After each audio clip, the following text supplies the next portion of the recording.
Jake. I didn't use More scary.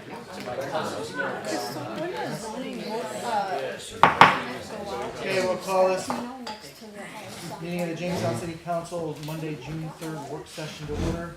Will the clerk please call the roll? Councilmember Sheldon. Here. Brackman. Here. Paternity. Here. Reynolds. Present. Faulkner. Here. Bonfiglio. Here. DeVersa. Here. Russell. Here. And President Dole. Here. At this time, we will let members of the public to speak. If you'd like to address the council, please state your name and address and limit your remarks to 5 minutes. Is there anyone who would like to speak? Hi everyone, Melissa Paternity, 346 Faulkner Street, Jamestown, New York, 14701. The first thing I'd like to talk about is something coming up next Thursday called Give Big CHQ. I don't know, I think I've talked about it before one time, but I now have a little flyer to pass out to everybody so that on June 13th, you can either donate or you can just check it out. We have 5 businesses that have given something for a year worth of something. We have Go-To Meals that is, I'll give you guys, has given a year's worth, but we decided that we were gonna split it in 2. So you have a chance to win 26 weeks of 5 meals a week, which equals out to be a $37 value a week, for a $100 donation. Lissandro's restaurant has given a year's worth of rigatoni for a $50 donation. Sauce has given 12 pizzas. AJ's has given 3 hot dogs or hamburgers for a year, once a week. Oh, I only have 1 left. It's okay, we can, Maybe copy. Okay. we can. Okay, perfect. AJ's has given 3 hot dogs or hamburgers for a week for a year, and Fisher's Restaurant has given $250 for the 1 winner, which basically equals out to breakfast for a year.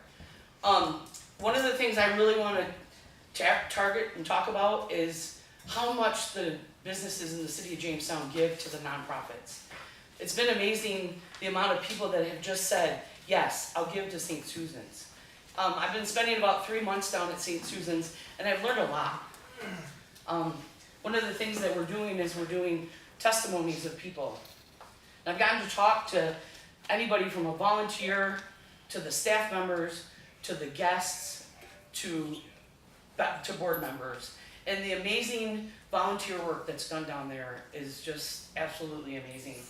And so I just want to give this to you and tell the public and tell everybody on June 13th, go to the Give Big CHQ page. There's, I think Liz said there's over 100 people enlisted this year. I know there's a lot of nonprofits in the city of Jamestown, but St. Susan Center is 40 years of serving people free meals. And your donation means a lot to this place. And I'm honored to be helping them. Another thing I would like to talk about is thank you to the city of Jamestown and Kim and everybody that works for her and all the administration and the council for lighting up City Hall last night in pride colors and trans colors, because pride is so important to so many people and everybody takes it a different way. And the lights on City Hall are so special to me. I don't know why. They're cool. I was out in the rain last night taking pictures. Ask me why, I don't know. But thank you. I think that it was so important to get those out last night, and I thank you. I also have something for Mayor Eklund that I would just like you to sign so I can bring to the little boy. I made this for the little kid that you gave an awesome opportunity to the other night, and I was glad to be able to be there to catch that moment on film, because wow. That's all I gotta say is wow. I mean, you came up to the kid, he's like, oh my God, oh my God, oh my God, I did do the first pitch. I mean, that kid's gonna remember that forever. You know, the day he's in the Hall of Fame, the Sharp County Hall of Fame for that pitch that he threw out, he's gonna remember Mayor Eklund. Thank you. Thank you. You're welcome. Is there anyone else who would like to address the council? Seeing none, we'll move on. We do have a presentation tonight by Lauren Sharp of the Chautauqua County Department of Planning and Development. Lauren, the floor is yours. Thank you. So I'm Lauren Sharp. I'm a junior planner with the Department of Planning and Development. I'm here to give a brief overview of the Agricultural District 8 8-year review. This happens once every 8 years. It's required by state law, and it incorporates a series of municipalities, including the city of Jamestown. While you might say, we don't have ag in the city, we're still required to inform you about the process and what your role is in it. In your packet, there's a series of things. You'll see this flyer in different places throughout the district. The district includes Busti, Carroll, Town of Chautauqua, Ellery, Ellicott, Cunington, Poland, Stockton, all of the villages within those municipalities, as well as the city of Jamestown. This is the opportunity for landowners who have land in agricultural production to have it added to the state ag district. In your packet is the actual legal notice. This is required to be posted in all of the municipalities, so your clerk got a copy to be posted in the city of Jamestown. Also in your packet is a map of Jamestown and where the ag district is. You do have some areas at the edge of Busti and Cunington that are very close to the ag district, but nothing within the city limits. This is a 300-day review process. We're in the quote planning stages right now where we inform all of the municipalities that this is coming up. There's a 30-day period where landowners can submit comments. So if they want to have their land added or removed, they submit it during the month of August for this review. The County Agricultural and Farmland Protection Board has 45 days to review those requests and give their recommendations to the county legislature. The county legislature then is going to call a public hearing and ask for any comments. So throughout this process, the city of Jamestown and all of the municipalities are going to get a series of notices that are required by law that have to be mailed. So you'll get a notice of review. This is going to be similar to this packet. You'll get a notice of the public hearing listing any parcels. And this is important if there's somebody who tries to add their land to the ag district where it shouldn't be added. This is the opportunity for the municipality to say, no, this shouldn't be in, or yes, they're in agreement with that. And then the last thing in your packet is just a sample of the worksheet that we require landowners to submit. One of the things the Ag Board typically looks at is if the land is currently enrolled in the Ag Value Assessment Program, receiving a discount on their taxes for that agricultural value. So they're looking for people who are already in agricultural production and to get them those state benefits for being in the ag district. We try to get out to all the municipalities so when they get those series of mailings, they know what they're in regards to. But for you guys, it's kind of more of a formality of just making sure you're aware of the process, and if there's any questions that come up throughout it. I have a question. Yes. Is there a minimum lot size? No.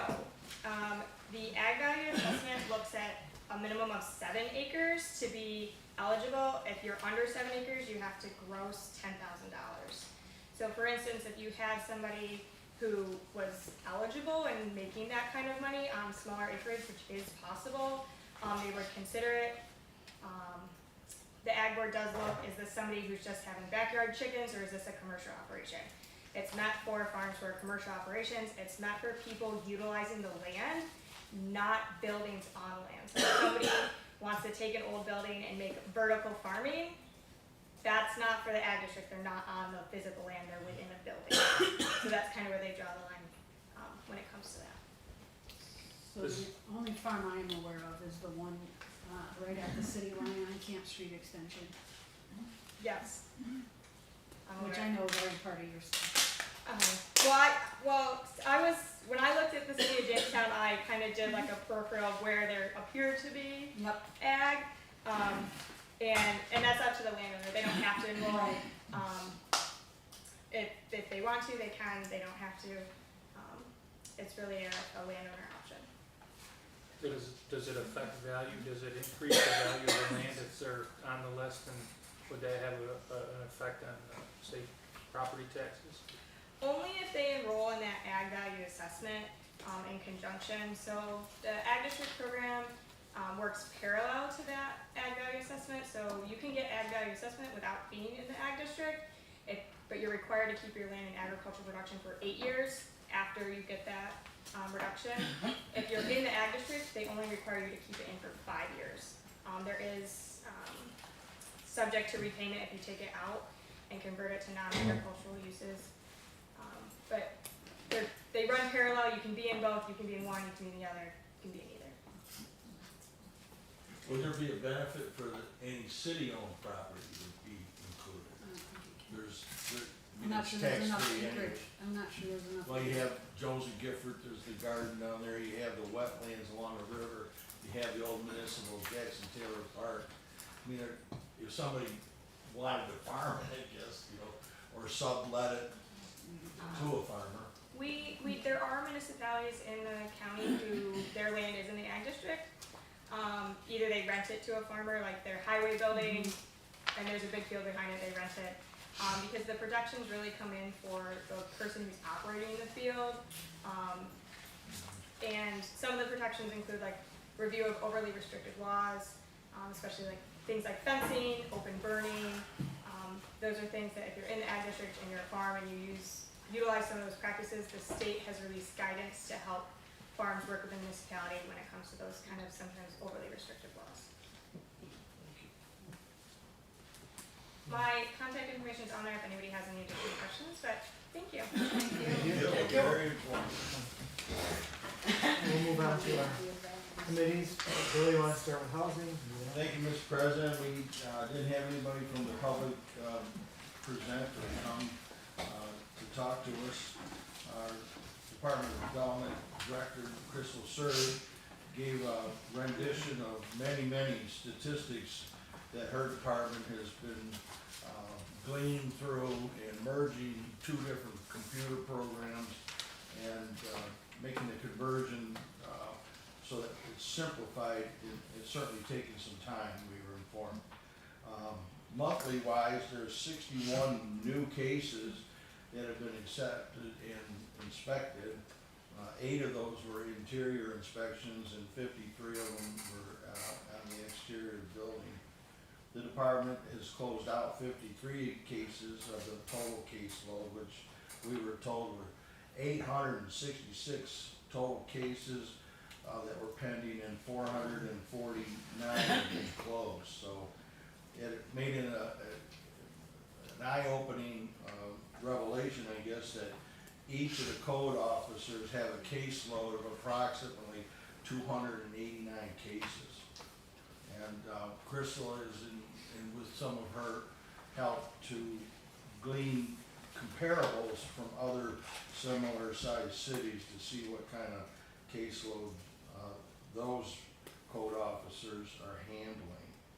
And of course, this year we're coming up with strategic plans with a new zoning code update and a comprehensive plan, so it's a good time to think inside the box, so to speak, for making any department changes or recommendations to help streamline things. On the 19A properties, 10 of them are out for bid and being accepted and proposed. Glad to get them back on the tax road once they're once it's closed and up to date and owner occupied. 99 ARPA roofs have been completed, 15 are in progress, and the average ARPA roof jobs coming in a little bit lower than predicted, around $18,000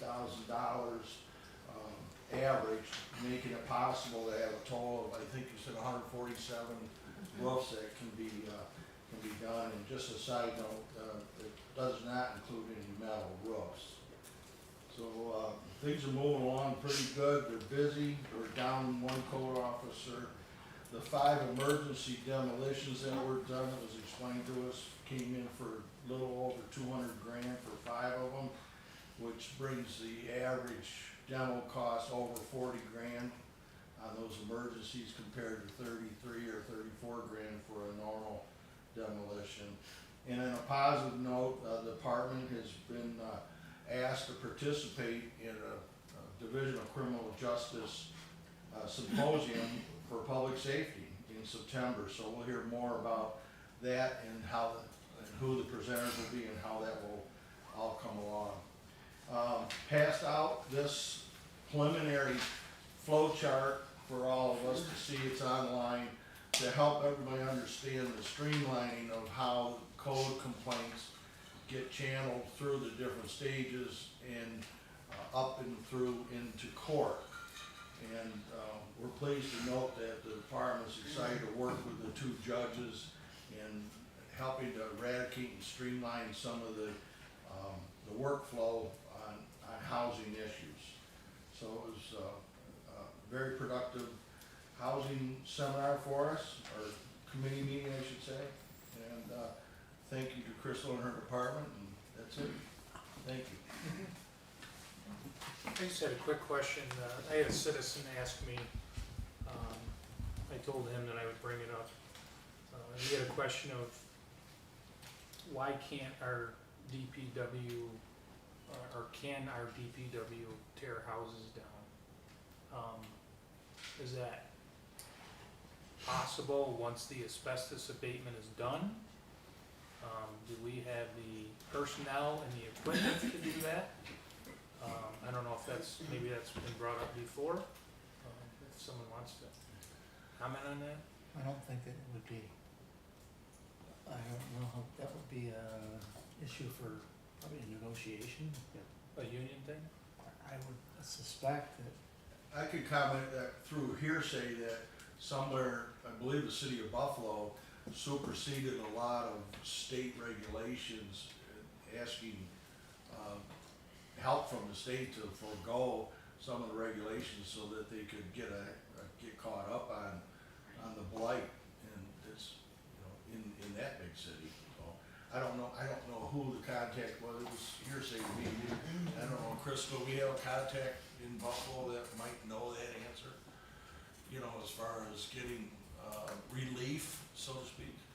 Yeah, I mean, there's probably a few people that I could contact to see how they went about it.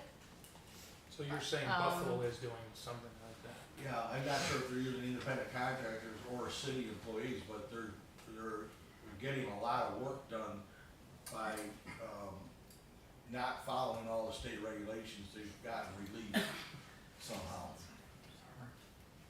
I had brought that up last year, Jeff, even before I was on council, and looked into it a little bit, and I don't think the DPW has the people, the equipment to do it. Obviously, you'd have to, nobody's qualified to do the abatement. That's what I'm saying, have someone All come in, that stuff. do the abatement Yeah. first. Once the abatement's done, then Yeah, I don't think, Mark, you could add in something to tell me what you think? Yeah, I mean, to carve out the time, especially in our, summer schedule to be tearing houses down, I don't think that's realistic. And without the proper training or equipment, I'd have to look into it, is the honest answer. I'm not sure if we have the proper equipment to even tackle jobs like that. And you're right that it would probably be a union issue, because that's not in our job classifications anywhere, yeah. I promised I would ask the question from this citizen. shut that down. I did. I will ask though, I'm very Sure. interested to know what Buffalo is doing, or how they've gotten some kind of approval to supersede, the Department of Labor regulations. Because the abatement part of it, that comes down from Department of Labor. Sure. And it's been very clear that is really strict, so, I will definitely ask around. Sure, if you could look into it, I would. I will say, as Bill mentioned, anytime you do a controlled demolition, like that's my thought, is that they must be doing controlled demolitions to speed up the process. But as Bill kind of reiterated what I told him, the 5 emergency demolitions that we had to do came in at roughly $40,000 versus $33,000. That's the cost of a controlled demo, because now all of that material is considered to be contaminated. So that increases the landfill costs, and so there's there's other costs to speeding up the process, I guess. And I know it was brought up before, is there any way to look outside the area We have, for other companies? we absolutely have. And no one's interested in coming to Jamestown? No, and I think it's the same issue that we're having locally. So the summertime months, we're gonna kind of run into it again, right? Some of those demolitions that we do have, the timeline is gonna be extended a bit because now the companies that have that heavy machinery that can do the demolitions are also our paving companies. Sure. And so they're in the prime of paving season, and that's whether it's here or they're coming from Buffalo or Olean or Pennsylvania or wherever. It's a pool of not very many, and the only way to really entice the companies from out of town and from the bigger cities who also are doing the same things we are is we would have to give them a boatload of demos to make it worth their while, and we have restrictions on procurement, so it's kind of a fine line, but we do put them out to bid. We do put them state contract reporter and all of those various mechanisms, so Is there we any are reason trying. why we can't tear houses down in the winter time? No, there isn't, and we have been. It's still just a long process with abatement, because the process for demolition starts with the survey, Right. and then there's the abatement, and there's air monitoring that goes on with that, and then once it's abated, it's gotta get cleared, and then once it's cleared, then it can come down, and then it takes time to remove it. So it's 4 months, I would say, is maybe average, but I think that might even be aggressive. Yeah, I'm just thinking, I'm not saying that DPW is not, Sure. not busy. in They're the not winter. plowing in the winter or anything. They're not, well, I was just gonna say that there's definitely less snow than there was 10, 15 years ago. So, Don't jinx us. Yeah, I know, right? Yeah, I wish it was a simple, but I talk to other municipalities, I talk to other land banks, and I am always happy to get more, right? If somebody's doing it well and able to do it quicker and has a better process, we will try anything, honestly. Anything within the confines of the law. Who's making interest on the $1 million that we gave the land bank? Sorry, who's what? Who's making the interest on the $1 million that went to the land bank? Are we making interest on that money and Yeah, sitting it's in still, the bank? we are paying as they submit invoices. So it's still Yep. in our hands. Yes, Okay. correct. Brent, or finance? Thank you, Mr. President. We had 6 resolutions tonight. The first one is that the mayor of the city of Jamestown is authorized to enter an agreement with Highmark Life Insurance Company of New York for specific excess stop loss insurance policy for the period of June 1st, 2024 through May 31st, 2025, the amount of $175,000.05 for a specific deductible per participant, an annual unlimited maximum reimbursement at a cost of $162.86 per enrolled employee per month, subject to the approval of corporation trust form. And it's something that we have to have, and we turn this over to the comptroller so she can explain it better than I can to the rest of the council.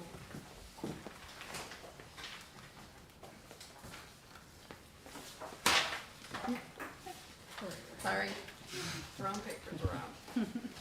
Stop loss insurance is insurance that we have to have. It covers, our, insurance for catastrophic cases, cancer cases, serious long-term conditions. In the past, our average was 2 a year. We have 6 now, and 2 of them are extremely long-term. And the renewal is based on the fact that these are going to cost a huge amount of money. 2 of the cases will cost over $1 million. So the insurance company wants to get some of their money that they have. They're kind of behind. They're like $200,000 negative. So the increase is to help them recover some of that and go forward. It's a $52 per enrollee per month increase, and that's about $250,000 increase from the current contract to the new contract for 12 months, and the impact for 2024 is $148,000. Right now, because the medical insurance is through Highmark, and we have less than 500 contracts, which is the number of enrollees in the plan. We can't shop this around. We have to get the stop loss through Highmark Life. So we kind of don't really have an option to find another vendor. We did elect to stay with the same deductible amount, which is $175,000, and not change the deductible for a lower premium. We're just gonna, these cases are going to hit the 175, so we opted for that. And there was the option for an additional 50,000 coverage layer, which, as I understand it, we would pay the 175 for all the cases, and then after that, we would pay the first 50,000 across, over the deductible across all of these claims, and get a lower premium. Either pay it in the layer, the 50,000 layer, or you pay it in the premium. So we opted to pay for it through the premium so that we could manage the expectations of the billing and the cash better than getting a big bill later on.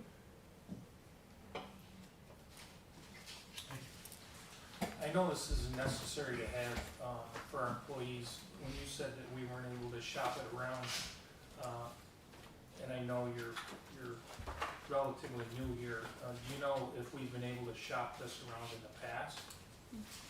And why are we not allowed to shop it around now?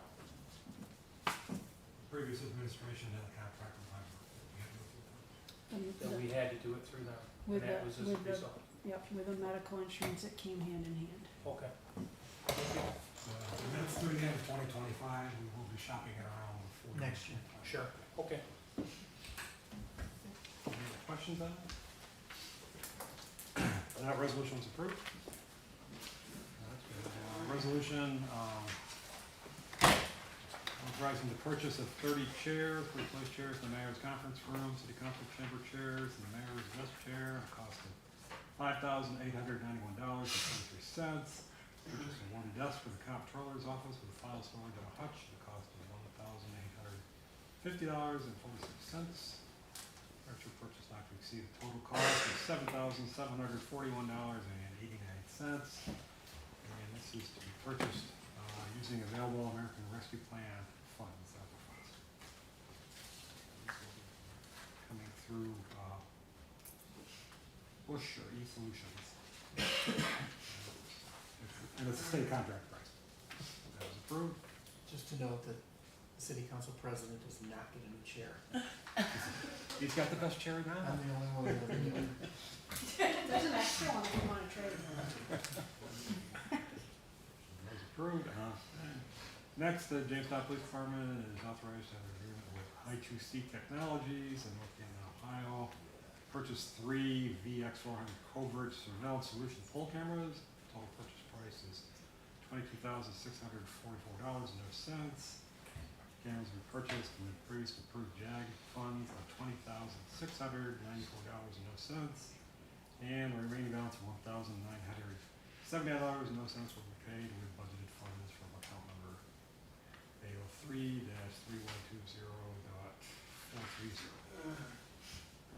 Approved. Next is the Mayor Mark Letzer EE the Director of Public Works, we're authorized to purchase the free provision of the Department of Public Works from Eastern Surplus and Equipment Company, Feasterville, Pennsylvania, via the emergency purchase provisions, the procurement policy.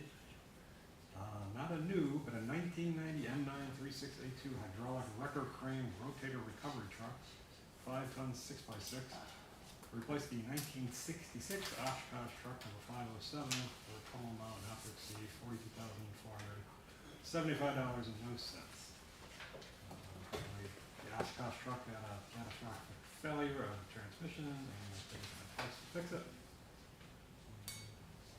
See an estimate on what a new truck like this would cost, but I would imagine probably what, about 10 times that amount more? Yes, Chris today, he said 500 to 700,000. Wow. So we're opting to go with. No new cheers. What a deal. That's not bad for 58 years old though, I think we got it. Are you gonna sell the Oshkosh? Yeah, but it'll scrap or scrap. That was approved. Next, we're going to suspend a hiring freeze to hire a new laborer in the Department of Public Works to replace the position because it's vacant as a result of a retirement. That was approved. And finally, we have a resolution executed concrete excavating in Jamestown, street reconstruction 2024. Morton Street, Colfax Street, and Sampson Street. Various flat work, curb and gutter in kind, additional stone, and the ADA cast iron detectable warning plates. For a total bid of $87,700.00. Subject to the Corporation Council form. We hope this will be coming through the CHIPS fund. And this was the lowest of two bidders, so we have two bids on that. That's good. That was approved. That's all we have. Questions? Move on to public safety, Jim? Thank you, Mr. President. We had two resolutions. The first one is resolved that the mayor be authorized to enter into an agreement between the city of Jamestown and the county of Chautauqua to allow the county's mobile health vehicle to park in approved parking locations and other city locations for the purposes of holding events, providing services without being towed, ticketed, or disturbed by city parking enforcement or Jamestown City Police, subject to approval by corporation councils to form. That obviously passed. The second resolution is resolved that Jamestown Police Department being hereby is authorized to enter into a purchase agreement with I2C Technologies for 138 Apple Grove Street, Northwest, North Canton, Ohio, 44720 for 3 VX400 covert surveillance solution pole cameras. The total purchase price is $22,644.00.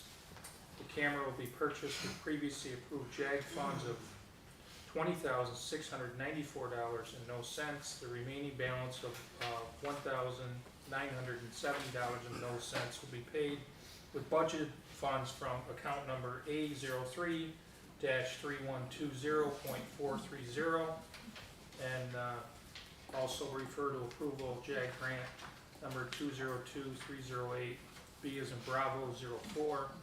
And this resolution also obviously appeared on the finance agenda, and that passed. The poll cameras, I guess, are new. They're not replacing the current ones, so big help to the police department there. And then we had a number of special events. The first one was previously tabled because we didn't have costs listed on there by Dan Stone, which have been included now. And that's for the Iglesias de Dios Pentecostal Jesus Cristo La Roca Eterna to be held from Friday, July 5th, 2024 through Sunday, July 7th, 2024 at Jackson Taylor Park from 12 p.m. until dusk. The application for that was complete and that passed. The second special event was for the Scandinavian Folk Festival to be held on Saturday, July 20th, Sunday, July 21st, 2024 at Northwest Arena, Lafayette Street between 2nd and 3rd Streets from 10 a.m. until 10 p.m. Also, there was a special request to have some of the lighting changed to the Scandinavian colors, which I guess that was, the time frame on that was adjusted, but that special event was approved. And the third special event was for the 2024 Summer Wellness Fair to be held on Thursday, July 25th, 2024 at Allen Park from 10 a.m. until 2 p.m. I guess it's been held in other locations. I talked to Mr. Smeraldo about it. Sounds like a great event with many people there talking about children's wellness, and there'll be vendors there or people talking about things for kids, and that passed. And the fourth was a block party, James Prendergast Library block party, be held on Saturday, June 29th, 2024, on Cherry Street from 5th to 6th Streets from 8 a.m. until 3 p.m. And that application was complete, and that passed as well. No one from the public spoke, but Joe brought up some concerns that we've talked about in the past, and I'll turn that over to Joe to speak on that. Thank you, Jeff, appreciate that. One of the issues that we wanted to address was brought up a meeting or so ago by Joe Town regarding the parking meters and allowing a unload zone in front of his business. So we would like to see if there's any action we would take on that for not only a safety purpose, but to accommodate his business, which throughout the city we have other businesses that do have unloading zones. So we would look at a specific time frame that we would allow them to use that for unloading.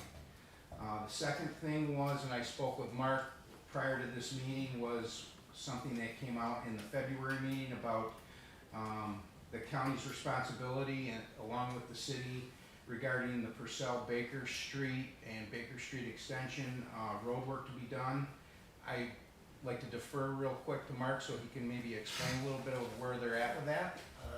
Yeah, so the intersection of Baker and Hazeltine, up by Purcell School, is gonna be reconstructed by the county.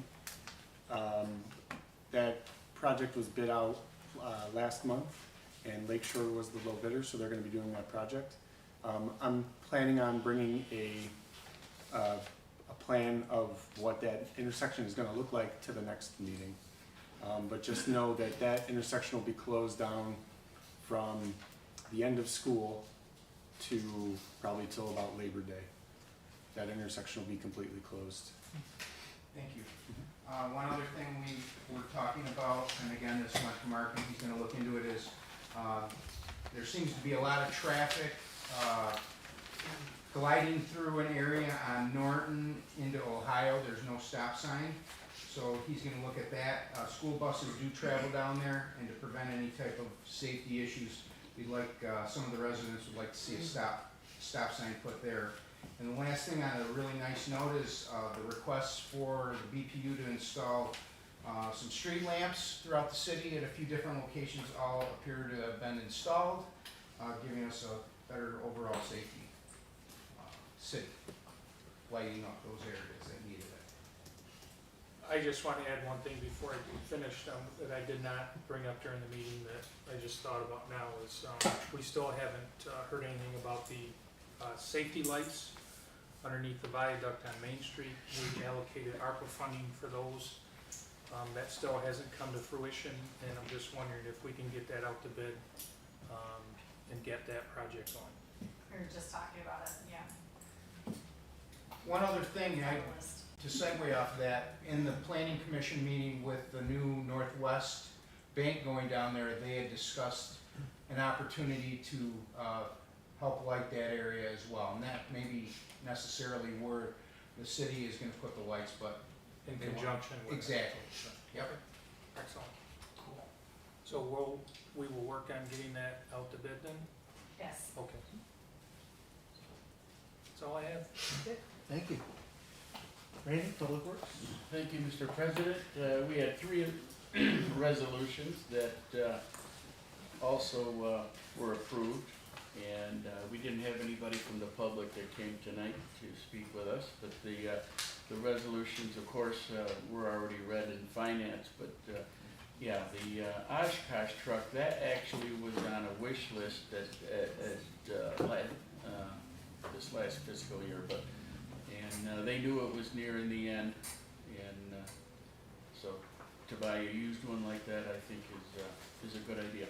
The other than that, the backfill of the Parks Public Works employee and the flat work that they're gonna do on Morton Street is, and that street is in dire need of repair. So all three of those were approved. We did talk about splash pad, how that's coming along, and it will be this month, and they are shooting for the middle of the month. So shooting for that, but hopefully it will be in action by the end of the month at the latest. Both splash pads. Randy, I was just wondering, are you gonna be in your bathing suit? Yeah, I'm gonna be the first one. They're gonna take pictures and all that. We don't wanna find anybody. Can you keep the temperature really low that day, Mark? Yeah. That could be. But the street, West Virginia there is basically almost completed. And I was up there the other day when they had just poured the cement for the splash pads. And I know if it gets hot, everybody will anxiously be awaiting those to be in operation, both of them. Especially at Jackson Taylor Park down for Juneteenth celebration they're gonna have down there. They especially need it going.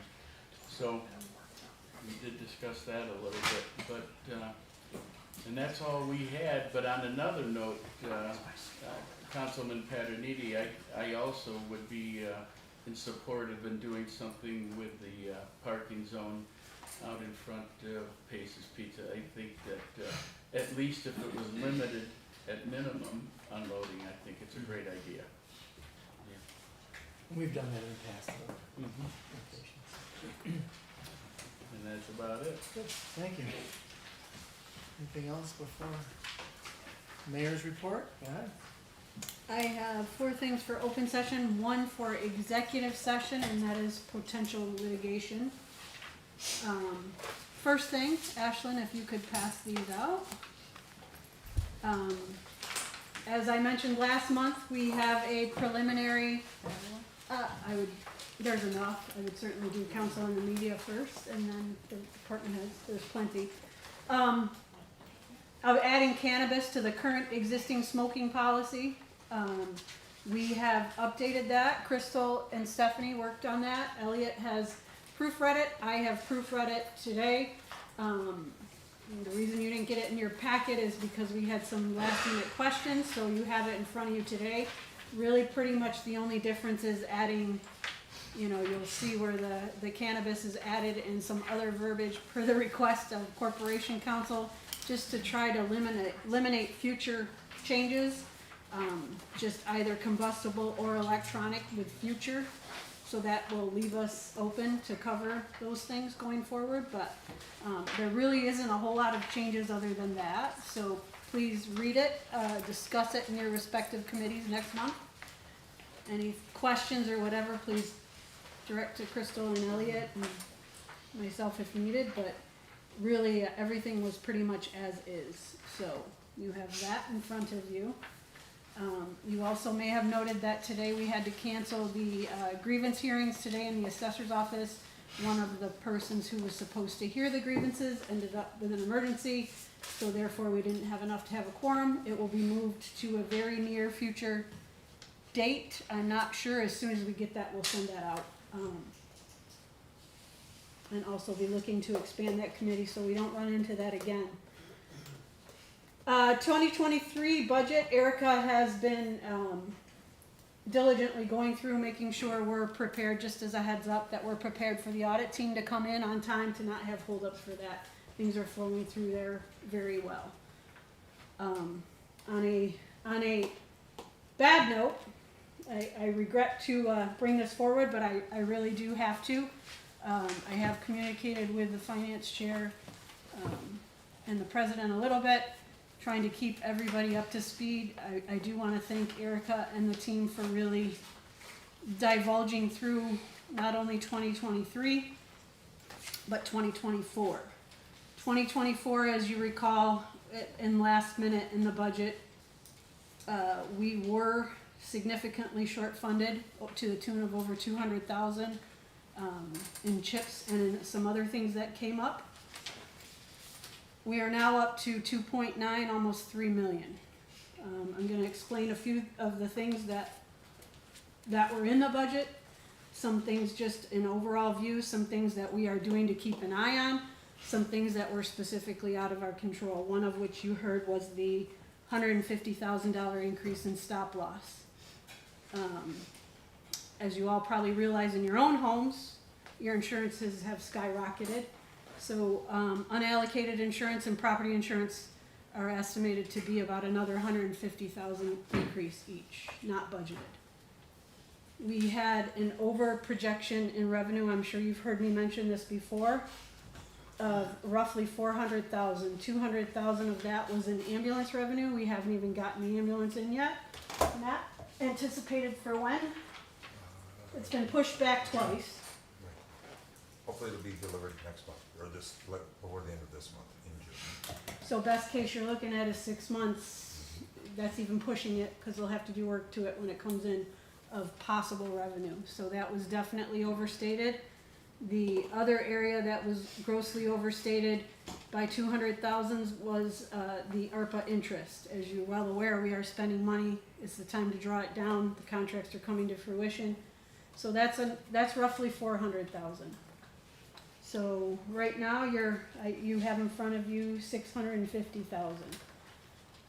The other things we've talked about is the biggest thing is the Medicare reimbursement. Jeff, you know that Erica is still pushing the state. We've talked about it, trying to get the reimbursement that the last administration did not ask for. We're still fighting hard for it, but that number includes almost $1 million alone of that reimbursement or of that overage in the budget.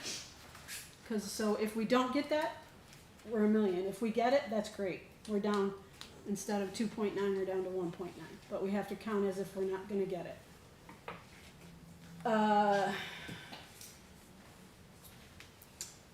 Police and fire retirement and employee retirement were almost 500,000 understated in the budget. I'm not really sure why, because the bills were clear. I know that some of the members of this council asked the administration last time if they were accurate. They assured us they were. They are in fact not.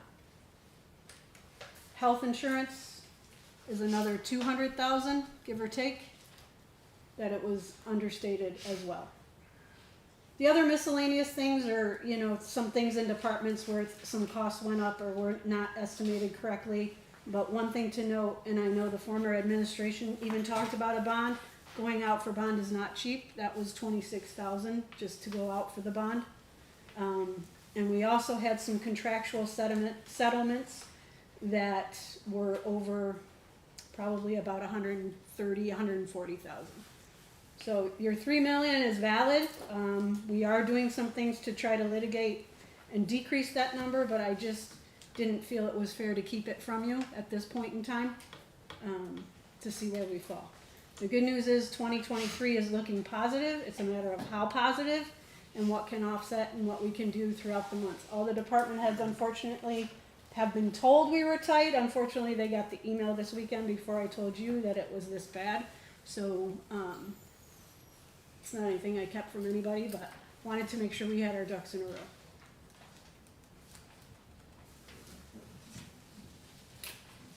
That is it for open session. Please, if anybody has any questions on financials, please reach out to myself and Erica.